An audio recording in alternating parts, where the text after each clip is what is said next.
Our MC reflects on his life, describing it as the lowest order on Earth. The sky is always gloomy, rain never seems to stop, and insects attack throughout the year. In the rain, the MC climbs a staircase, completely drenched, moving steadily upward. Inside a room, a small boy removes a large metal chest blocking the gate and opens the door. He finds the MC standing there. The MC casually comments on being left outside. The boy responds with irritation, complaining about how long it took and mentioning he's starving. The MC hands him food, which instantly cheers the boy up. He excitedly suggests they eat together. As he unwraps the food, he discovers mooncakes and apples. His eyes light up with joy. One of the mooncakes slips and falls to the ground. The MC picks it up and reminds the boy not to waste them, saying these aren't treats one can eat every day and that he worked hard to get them. While enjoying the meal, the boy expresses his excitement, calling the Mid-Autumn Festival awesome. The MC, watching him eat, tells him to slow down, assuring him no one will steal the food. With that, he begins to change out of his wet clothes. Noticing the injuries on the MC's body, the boy becomes concerned and offers to get some medicine. But the MC declines, saying he'll take care of it himself. He advises the boy to sleep early after eating, warning him that people might bully him if he remains short. The boy teasingly asks if the MC would be the one bullying him. The MC gently places a hand on his head and reminds him that he won't be around forever. He jokingly offers to kick the boy out if he doesn't believe him. Pretending to be upset, the boy says that if he were going to be kicked out, he'd have preferred it earlier, just so he wouldn't have to see the MC's ugly face. The MC responds with a light smack on the boy's head, calling him a brat and telling him to get lost. The boy then brings up something the MC had once said, that eating mooncakes would let them see the moon, but he wonders why he can't see it. The MC promises to take him to see the moon someday, but says that for now, he's lost in thought. Still curious, the boy admits he doesn't even know what the moon looks like. The MC tells him to imagine a mooncake hovering above his head. The boy isn't convinced and accuses him of lying, saying he won't be fooled again. After some time, the boy falls asleep peacefully. The MC sits silently, gazing at a system window. He observes that the system is still empty, though the startup has changed. A message appears, stating that the host, Su Qiangzhou, hasn't yet reached 100%. The killer flame arts remains locked. Reading this, the MC notes that 3% is still missing. He decides to check it again tomorrow. 2 hours earlier, a man stood before the MC, scolding him and reminding him of the money spent just to be there. The MC silently told himself to endure it. The man mocked him further, saying the agent was right. He truly could take a beating. Sitting on the side, Agent Pitao watched the fight unfold, remarking that the money spent today was well worth it. Suddenly, the man launched himself at the MC, delivering a harsh kick that sent him crashing into the wall. The referee immediately announced the end of the match, but the man protested, saying he hadn't had enough yet. The referee firmly stated that the match was over and declared that the MC was no longer able to continue. The man then demanded that the MC return to fight again the next day. The audience began to cheer for the victorious fighter, questioning whether his opponent was even still alive. Looking up weakly, the MC thought to himself that he was still hanging in there. Pitao, watching the scene, voiced his growing impatience with the current leveling speed. After the match, the MC, whose name is Qiangzi, went to the washroom to wash his face. Guan Yunqi approached him and asked if he was okay. Qiangzi replied that he was. Guan Yunqi informed him that the payment had already been sent to his account and advised him to take the next day off. Qiangzi didn't respond and quietly walked away. In the present time, Qiangzi gently placed a candy in the hand of his sleeping younger brother. Watching over him, he thought to himself that it wouldn't be long now. Meanwhile, Guan Yunqi received a call on his phone. It was from Qiangzi. Answering the call, Guan Yunqi asked if there was a meeting needed, then reacted with shock upon hearing that Qiangzi wanted to fight again that same day. He asked if Qiangzi was trying to get himself killed. Qiangzi responded that he had already been enduring beatings for 3 years. If he truly wanted to die, he would have done so by now. He pleaded for another arrangement. Guan Yunqi agreed, saying they never refused to fight as long as both sides were willing. He also noted that he could earn some money from it. He told Qiangzi to prepare himself and promised to work out a deal right away. Qiangzi thanked him. Julie spoke to Guan, expressing her surprise at how hard Qiang was working. She mentioned seeing him earlier and doubted he would survive. Guan admitted he was also worried. The Yukai warrior from the previous match had been too brutal, refusing to stop his attacks. Qiang was lucky to still be alive. Julie observed that Qiang clearly needed the money, but wondered if he valued his life at all. Guan explained that Qiang wanted to enter the Second Order. For that, he needed more money to join the competition. However, his current winnings weren't enough. Julie was stunned. She pointed out that the competition to enter the Second Order required 1 million. No one even knew Qiang's current level. If he skipped the rank registration, the fee would double. She questioned how much more suffering he was willing to endure. Even if he successfully registered, he would still need strength to win. Most of the Second Order resources were already monopolized by consortiums. Without any backing, advancement would be nearly impossible. Guan admitted that even after knowing Qiang for so long, he still couldn't figure out his exact rank. Later, Qiang was seen exercising with his younger brother. The boy asked him to spend the day with him. Qiang refused. That night, as he prepared to leave, he told his brother to stay home. He promised that if he returned safely, they would play games together. The younger brother warned him not to break his promise and said he would be waiting. As Chiang walked away, he reflected on his killer flame skill, which had already reached 97%. Whether it succeeded or failed would depend on tonight. He decided not to overthink it. Though his body was still unwell, he planned to have a drink before continuing. Chiang entered a night cafe and asked for a glass of vodka. A woman placed the drink before him and asked if he had a fight scheduled. Chiang confirmed it was set for tonight. She observed him silently. He was different from the others, always quiet, always alone, showing no change in his expression. He came in daily, had his drink, and left without looking back. Meanwhile, a news report played on the nearby TV. It warned that solar particles had been affecting the area in recent days. Insect creatures were attacking areas outside the First Order. Citizens were advised to stay alert, avoid being alone, and not spend time in basements or lower floors for extended periods. The woman turned to another customer, Sui, offering him a taste of their new products. Suddenly, Sui grabbed her hat. She told him to stop and return it. He ignored her and insisted she have a drink with him, claiming to be especially lucky that day. She refused, saying she was still working. Sui pushed further, insisting she shouldn't be shy and that it was an honor to drink with him. He added that even if the Heavens boss showed up, she would still have to drink with him. He grabbed her wrist tightly as she pleaded to be let go. He demanded that she drink with him first, promising to release her afterward. At that moment, Chiang intervened and offered to accompany Sui instead. Sui snapped back, insulting Chiang and threatening him with a beating. Chiang challenged him in return. Sui mocked Chiang's challenge, claiming he would level up tonight. Chiang dared him to try. Sui threw a punch at Chiang, who raised his hands and blocked the attack. As Sui prepared to throw another punch at Chiang, he was suddenly struck in the face with a vodka glass. Chiang followed it up with a powerful kick to Sui's stomach, sending him crashing backward. The lady nearby was startled, and the surrounding crowd reacted with surprise, recognizing the man as Brother Chiang. The woman watched closely, thinking that while the classic hero saves the beauty scene felt outdated, this man's strength was undeniable. She considered forming a connection with him, believing it might benefit her. To diffuse the tension, a man stepped forward and urged everyone to continue drinking and enjoying themselves. He promised an impressive bartending show to lighten the mood. Another man began the bartending performance, which caught the crowd's attention and was well received. Taking advantage of the distraction, the first man whispered to a guard to drag Chiang out quietly during the performance. Meanwhile, inside a moving car, Yukai, the fighter who had previously lost to Chiang, was on a call. He questioned why he was being contacted. On the other end, Manager P informed him that Boss Du was concerned about his slow leveling progress this season. Pai admitted he was worried as well. Yukai responded angrily, asking if they doubted his abilities. Manager Pai quickly denied it, suggesting instead that a change in training methods might be helpful. He reminded Yukai that they had selected the most resilient fighter as his sparring partner. He also mentioned that without Dismissal Wei's intervention the previous day, that fighter would have died. Manager Pai instructed Yukai to go all out in today's match and promised to handle any aftermath. He also shared that Boss Du had prepared new shoes and gloves, which he would deliver soon, and believed Yukai would like them. Privately, Manager Pai felt excited about the upcoming events. But he warned Yukai that Boss Du Butian of the Kuguang organization had high expectations. If Yukai failed to level up as planned, he might be disqualified. P reminded him that even becoming a sparring partner wouldn't cover the liquidated damages, putting the pressure entirely on Yukai. Frustrated, Yukai threw his phone down in anger. Back at the arena, Boss Jiang arrived and questioned what was going on. One of the men asked him to allow filming, offering a 50% share.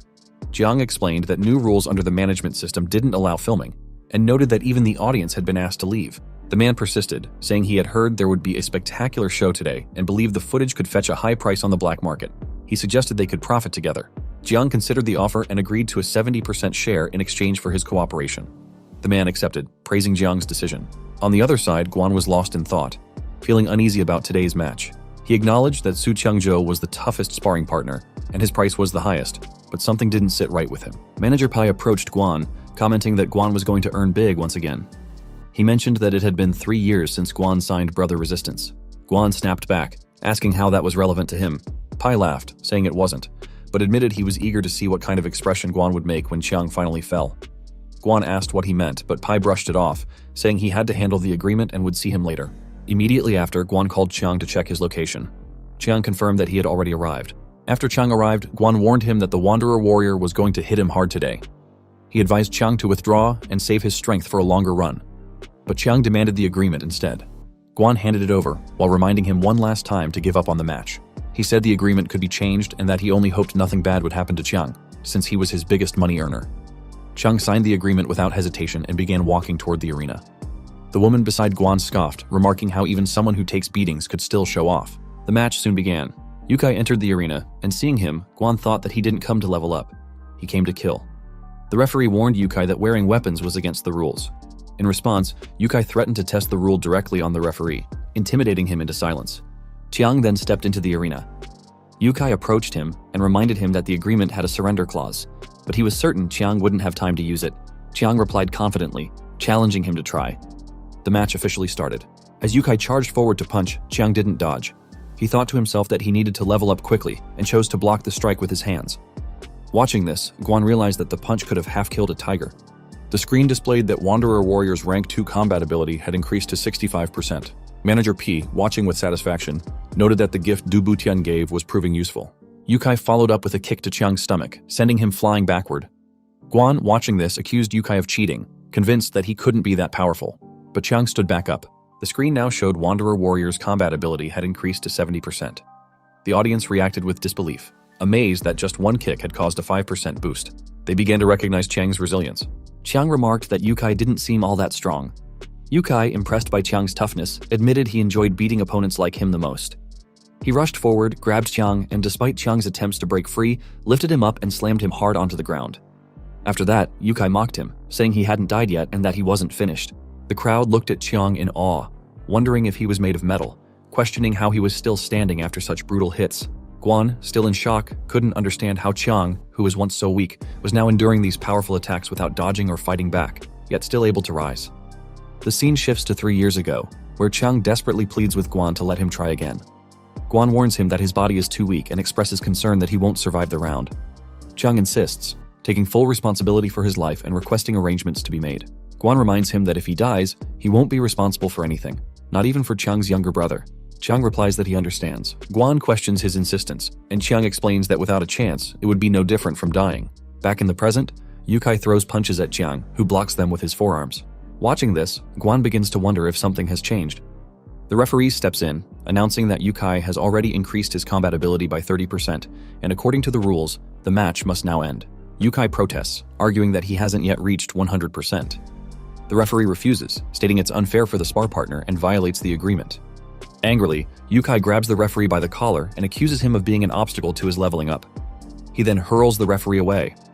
Looking up at Manager P, Yukai receives a signal to begin his performance. Encouraged, he draws a blade from his hand and charges at Chiang, blaming him for his own misfortune. As the blade nears Chiang, Guan is shocked. Chiang tries to stop it with his hand, but the blade pierces through his palm. At that moment, a system window appears before Chiang, showing that the progress has reached 98%. Yukai lands a punch on Chiang's stomach. Chiang, determined, mutters that he is just one step away.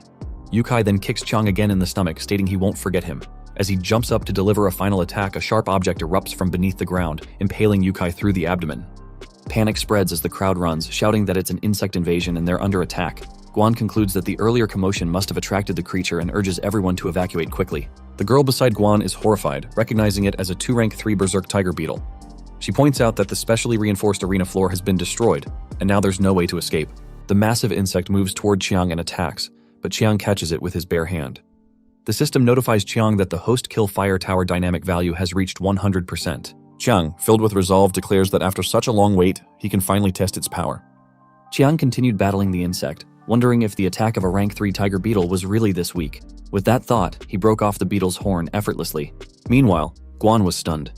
The massive movement caused by the rank 3 tiger beetle made him suspect that Su Qiangzhou in the area might have already died. But the commotion seemed larger. Someone was possibly fighting against rank 4 tiger beetles. Chiang then used his dagger and finished off the beetle with a single strike. A man nearby panicked, shouting that survival was more important than money. Guan was shocked to see the tiger beetle killed. He questioned who the person was and began to wonder about Su Qiangzhou's whereabouts. He thought that maybe the entire fight had been recorded. A short while later, Chiang was shown waking up at home. His younger brother, Brat, sat beside him and expressed relief that he was finally awake. Chiang asked how long he had been unconscious. Brat informed him that it had been about 20 hours. He had passed out immediately upon arriving home, and Brat was the one who treated his wounds. Chiang realized he had barely survived. He asked Brat if he even knew how to bandage properly. Brat proudly replied that he had taken care of him for an entire day and was now hungry, asking if Chiang still wasn't satisfied. Chiang muttered that Brat only knew how to eat and that he had nearly died in battle. Brat replied confidently, saying Chiang would never die because he was invincible. Then teasingly, Brat asked if Chiang could still bully him in his current state and demanded food. Chiang told him to stop and promised to buy food. As Chiang stepped outside the house, he was stopped by Guan. Chiang questioned Guan's presence. Guan said he had been waiting for Chiang but didn't want to disturb his rest. He had also brought some food. Chiang said he would take the supplies upstairs first and suggested they talk somewhere else. Later, at a different place, Chiang asked Guan why he had come. Guan explained that the Wanderer warrior had died the previous day. Negotiations about the money were ongoing, so Chiang would receive his payment later. Chiang urged him to speed things up, explaining that he needed money urgently. Guan promised to handle it as quickly as possible. Chiang began to leave, saying that if nothing else remained, he would take his leave. Guan stopped him and asked if he was the one who had killed the two berserk tiger beetles. Chiang asked what he meant by that. Guan explained that sparring partners existed to support others in leveling up in exchange for financial aid. As others defeated them, they advanced to higher ranked areas. While the warriors and the consortium gained major benefits, sparring partners risked their lives for only a small reward. Chiang asked if there was anything wrong with that system. Guan questioned why someone with Chiang's power still chose to remain a sparring partner. Becoming a warrior would allow him to earn more and advance faster. Chiang replied that it was his choice. Guan mentioned that he had observed something unusual the previous day. Normally, Wanderer warriors level up by defeating others. But Chiang was leveling up by being defeated. It was the first time he had seen such a method. When the tiger beetles appeared, both Chiang and the Wanderer warrior were in danger. Yet only the Wanderer warrior died. Chiang had survived, and the tiger beetles were killed. The weapon used appeared to be part of the beetle's body. That required enormous strength. Chiang's recovery speed was also far beyond normal. Although Guan couldn't determine Chiang's exact level, he believed Chiang had outgrown the rank 1 area and had no opponents left there. Chiang urged him to come to the point. Guan offered him a proposal. With his strength, Chiang could become a warrior, earn better income, and rank up.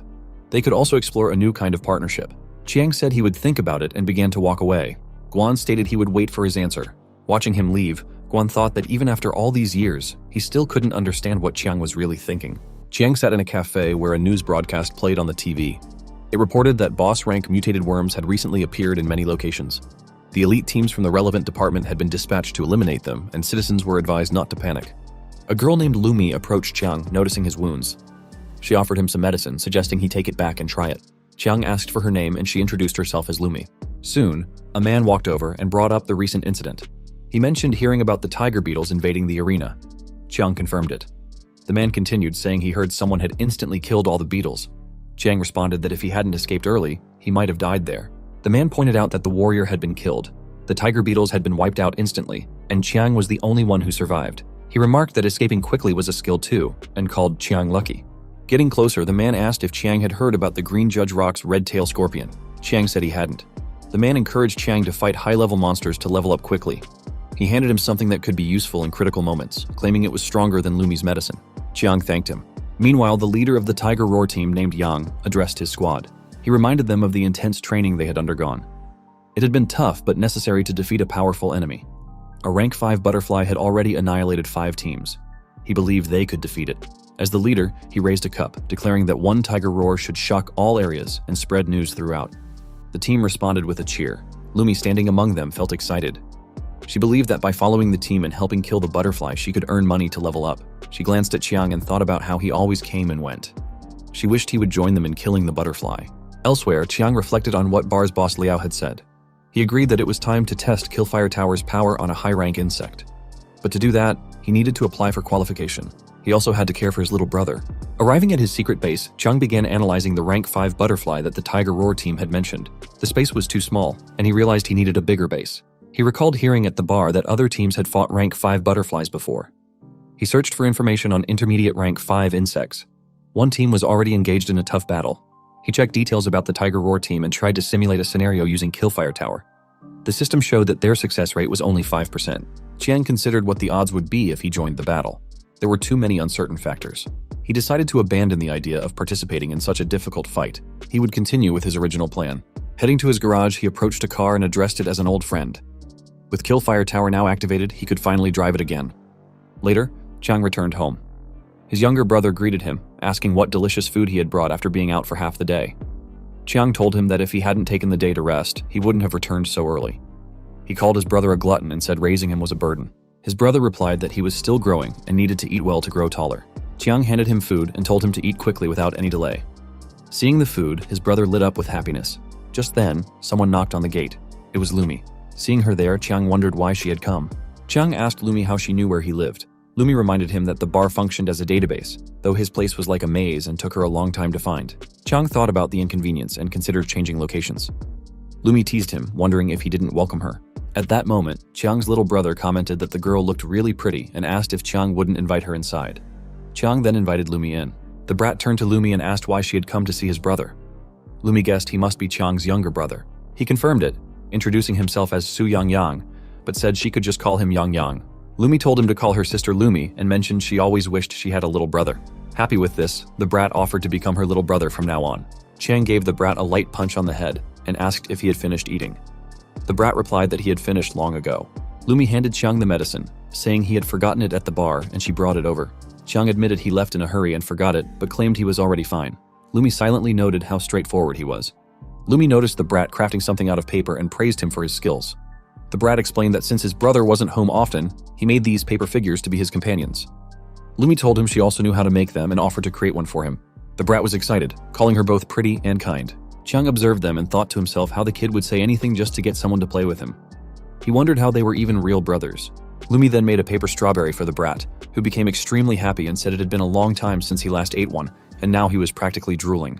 Chiang noted to himself that strawberries were hard to find in Area 1 and wondered where he could possibly get them if the brat wanted to eat. As it got late, Lumi said she would leave. The brat quickly asked when she would come again. Lumi replied that she didn't know. The brat then joked that since Chiang didn't have a girlfriend, she could come see him every day. Chiang quickly covered his brother's mouth and told him to stop talking nonsense. Chiang apologized to Lumi, saying his little brother was still young and spoke whatever came to mind. He thanked her for bringing the medicine. Lumi blushed and then shared that she would be joining the Tiger Roar team to hunt the rank S butterfly. Chiang was surprised and asked if she was really going with them. Lumi revealed that she was originally a member of the Tiger Roar team. Chiang realized she had been hiding her true strength. Lumi explained that she was originally from Area 2 but had been pushed down. She wanted to use this chance to return. Chiang expressed concern, saying the boss-level enemy was powerful and worried for the team's safety. Lumi admitted she couldn't face a high-rank insect on her own. Without support from a business group, this mission with a large team was her best shot to earn money and rank up. Chiang wished her good luck. Lumi mentioned that the estimated reward for this boss was 18, and the rank-up speed would be fast. She asked if Chiang wanted to join. He politely declined, and told her he wasn't going. Lumi thought to herself that she had originally wanted to invite Chiang to join the mission. The reward was an attractive 1 billion, yet he rejected it without even thinking. She wondered if it meant he didn't lack money. After Lumi left, the brat asked Chiang if Sister Lumi would be in danger. Chiang replied that it was likely. The brat questioned why Chiang wasn't going along with her to protect her. Chiang pulled his cheek and teased him, asking since when he started caring so much about others. Meanwhile, Lumi walked outside, wondering why someone as strong as Chiang was hiding his true power. Suddenly, it started to rain. At the same time, many people began running in fear from rank 3 fleas. Just then, Chiang arrived with his sword, hoping the situation would help him level up. He charged toward one of the fleas, declaring it would be the first to die, and swiftly killed it with his sword, noting it was too slow. Another flea came at him from behind, but he dodged just in time. However, the flea quickly circled around to strike again. Chiang moved away at the perfect moment, noticing how well the two beasts were working together. The two fleas surrounded Chiang from both sides, leaving him in the middle. Chiang felt the difficulty of the game had increased and found it exciting. He attacked one flea, then moved toward the second and finished it with a clean strike, feeling it was a pity the work ended so quickly. Later that evening, Chiang was seen sitting on top of the tower clock, thinking back to the time he unlocked Killfire Tower. He was curious to see what was inside. While looking at his system, he realized that although the store had many items, he could only afford very few. To buy more, he would need to increase his EXP further. The system then notified him that he had killed 2 rank 3 fleas and earned 10,000 yuan, asking if he wished to receive the reward. Chiang reflected that killing low-level insects yielded too little XP and money. At this pace, ranking up would take forever.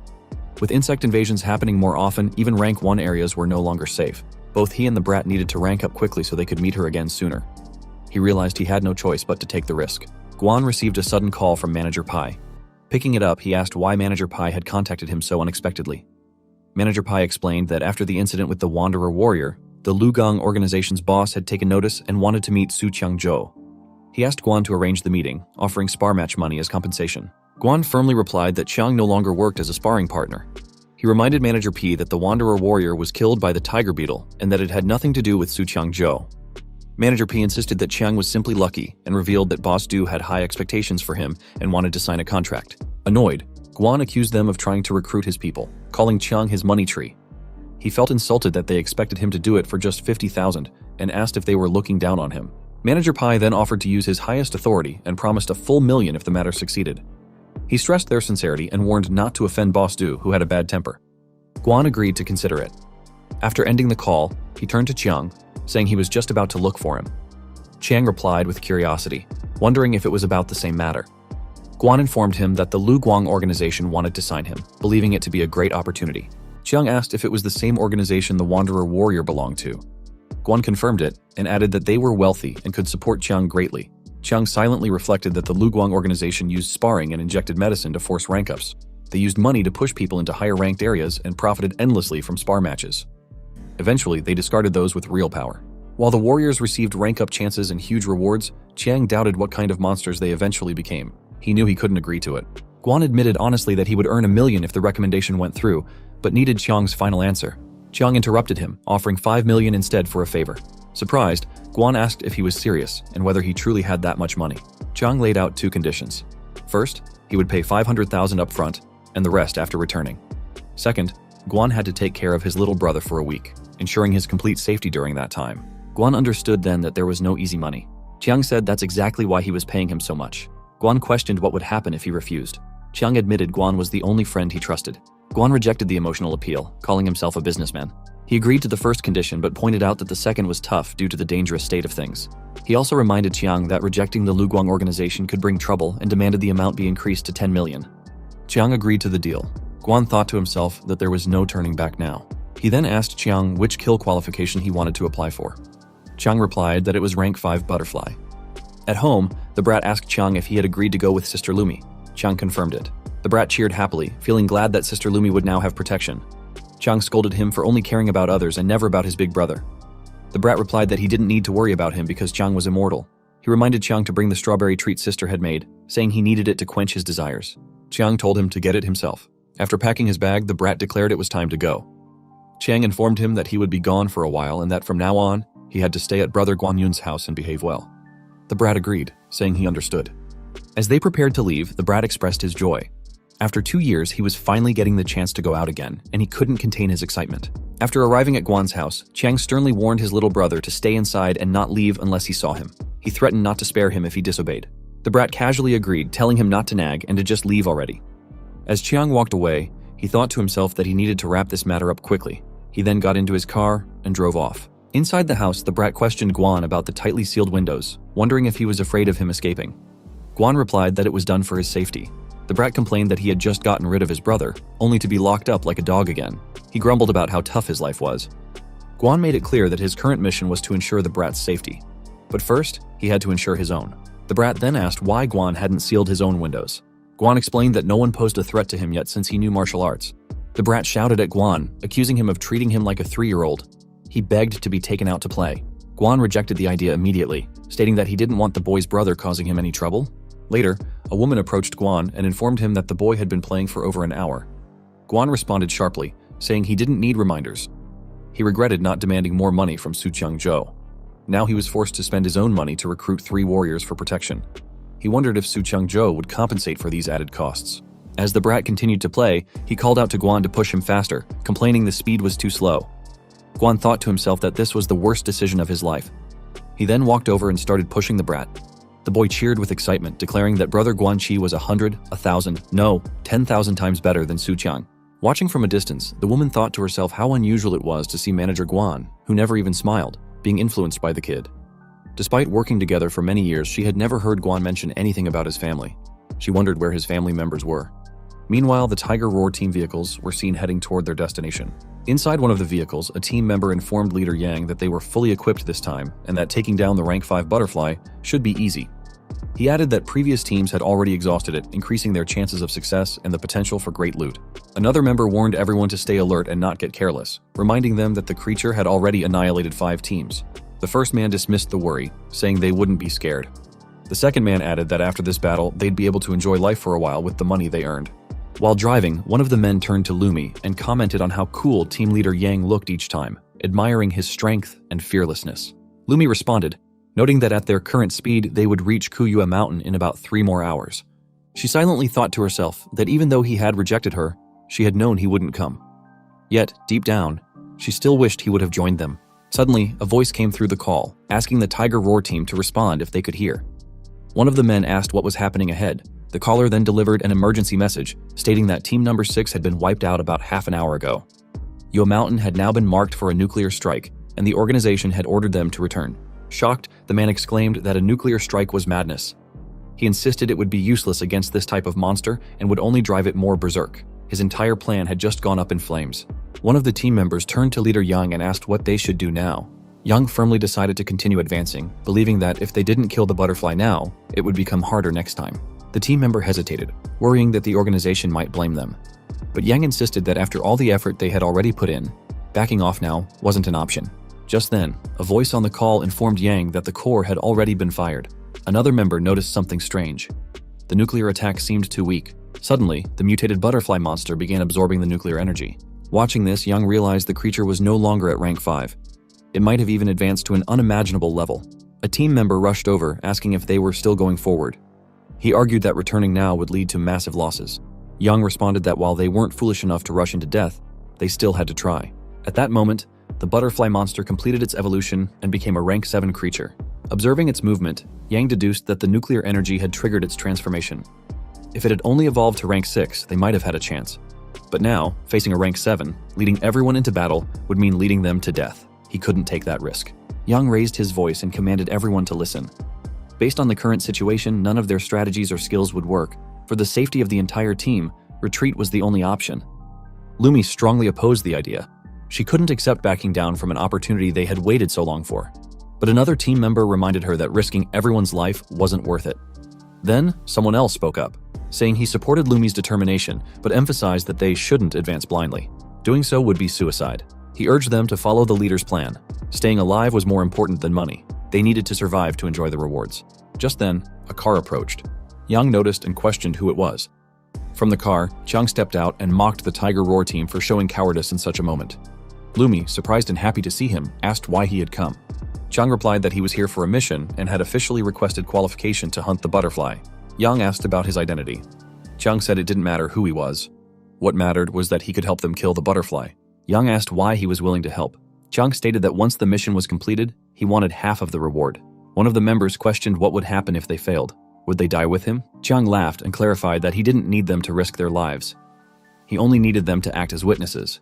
Lumi watched him closely, sensing both strength and a hint of arrogance in his demeanor. Chiang moved forward, scanning the area and wondering why the butterfly wasn't visible.